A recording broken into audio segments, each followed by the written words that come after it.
ഖനികൾക്കും ധാതുക്കൾക്കും മേൽ നികുതി ചുമത്താൻ സംസ്ഥാനങ്ങൾക്ക് അധികാരമുണ്ടെന്ന വിധിക്കെതിരെ തിരുത്തൽ ഹർജിയുമായി കേന്ദ്രം മുന്നോട്ട് പോവുകയാണ്. കേന്ദ്ര സർക്കാരാണ് സുപ്രീം കോടതിയിൽ തിരുത്തൽ ഹർജി ഫയൽ ചെയ്തിരിക്കുന്ന. ബി ബാലഗോപാൽ വിവരങ്ങളുമായി നോക്കുമ്പോൾ ചേരുന്നുണ്ട്. ബാലു, ഈ ഖനികൾക്കും ധാതുക്കൾക്കും നികുതിയുമായി ബന്ധപ്പെട്ട കേന്ദ്ര സർക്കാർ നിലപാട് അത് സംസ്ഥാനങ്ങളുടെ വരുമാനത്തെ ബാധിക്കാൻ സാധ്യതയുണ്ടോ? കേരളത്തെ ഏതെങ്കിലും തരത്തിൽ ബാധിക്കാനുള്ള സാധ്യതയുണ്ടോ?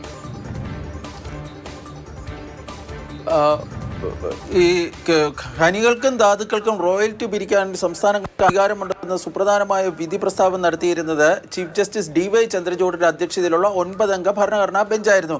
ഈ വിധിക്ക് നടപ്പാക്കുന്നതിൽ ചില പ്രായോഗിക ബുദ്ധിമുട്ടുകളുണ്ട് എന്നും അതിനാൽ ഇതിൽ തിരുത്തൽ ഹർജി ഫയൽ ചെയ്തിട്ടുണ്ട് എന്നും ഇന്ന് സോളിസിറ്റർ ജനറൽ തുഷാർ മേത്തയാണ് സുപ്രീം കോടതിയെ അറിയിച്ചത്. മറ്റൊരു കേസിന്റെ പരിഗണിക്കുന്ന വേളയിലാണ് ഈ സോളിസിറ്റർ ജനറൽ തുഷാർ മേത്ത ഇക്കാര്യത്തിൽ കേന്ദ്രം ഫയൽ ചെയ്തിരിക്കുന്ന തിരുത്തൽ ഹർജിയുമായി ബന്ധപ്പെട്ട വിഷയം സുപ്രീം കോടതിയുടെ ശ്രദ്ധയിൽപ്പെടുത്തിയിരിക്കുന്നത്.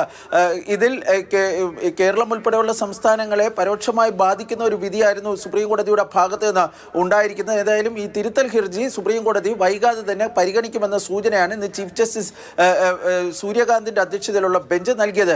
കേരളത്തിനെ സംബന്ധിച്ചിടത്തോളം വളരെ പ്രധാനപ്പെട്ട ഒരു സൂചന കൂടി ഇന്ന് ചീഫ് ജസ്റ്റിസ് നൽകുകയുണ്ടായി. അതായത് വരുന്ന ജനുവരി മുതൽ സുപ്രീം കോടതിയിലെ 9-അംഗ ഭരണഘടനാ ബെഞ്ചുകൾ കേസുകൾ പരിഗണിക്കാൻ വേണ്ടി താൻ ആലോചിക്കുന്നു, താൻ അതുമായി ബന്ധപ്പെട്ട നടപടികളിലേക്ക് കടക്കുന്നു എന്നാണ് അദ്ദേഹം പറഞ്ഞിരിക്കുന്നത്.